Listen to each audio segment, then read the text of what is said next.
You said the economy. You said the economy grew faster when the top marginal tax rate was 91%. So I'm asking you, why shouldn't the top tax rate or all tax rates be 91%? You seem to be identifying a higher rate of growth with higher taxation. So I'm asking you, on principle, you keep talking about the glories of a mixed economy. So now tell me about the glories of capital. I've heard about the glories of high tax rates. I've heard about the glories of government-provided health care. Now tell me some of the glories of actual capitalism, which is the basis for all the things you're talking. Tell me why it's good. Right. So now, look, when you, I use the example of the 91% and the 70% to give you a sense of that.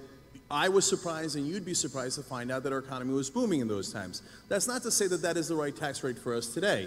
And so the exercise of finding the right tax rate is, guys, try to follow along, okay? It's called logic.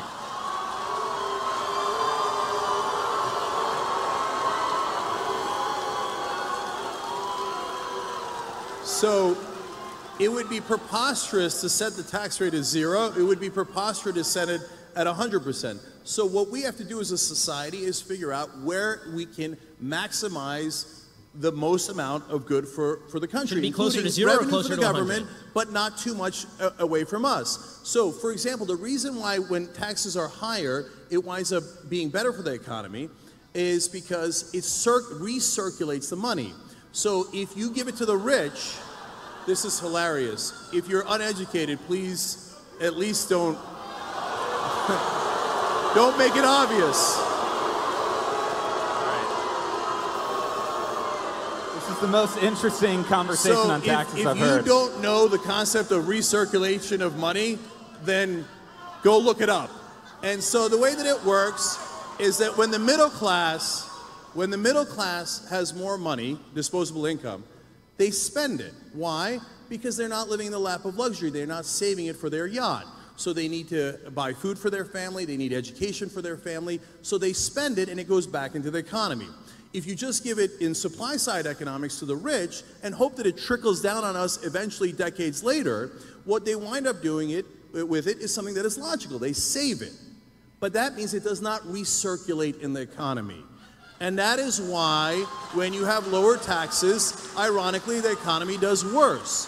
But of course it's a balancing act. Okay, so now you're making a strong case for Keynesian economics, which is totally fine, obviously. The problem with Keynesian economics is that it doesn't even work in theory because, again, once you go to the logical extreme, which is remove all of the money from the rich people who are saving all their money and give it to all the poor people to buy hamburgers, that doesn't help the economy or spur the economy. What spurs the economy is a higher level... Right. What spurs the economy is the creation of new products and services, and that is only going to be done by people who have expendable capital to actually invest in the new products and services that we all enjoy. This is what creates economic growth.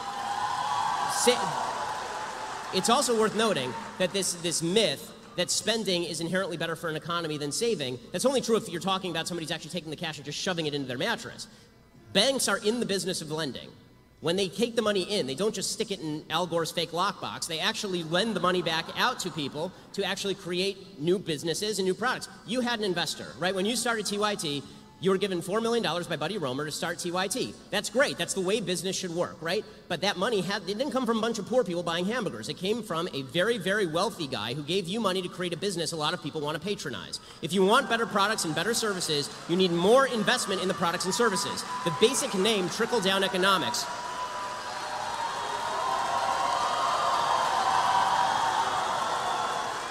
the basic name trickle-down economics is not something that any conservative even proposed. It's a leftist revision of what economics actually is, because you're not giving me the money. It was my money in the first place, created through voluntary transactions that I had with others. I've not stolen money from anyone, neither have you. And the idea that money has to be forcibly taken from you and handed to somebody at the bottom end of the economic spectrum to somehow jog the economy, that may jog McDonald's, but is not going to jog all of the creation of the products and services that make all of our lives much better today than they were 30 years ago in terms of the stuff we have access to.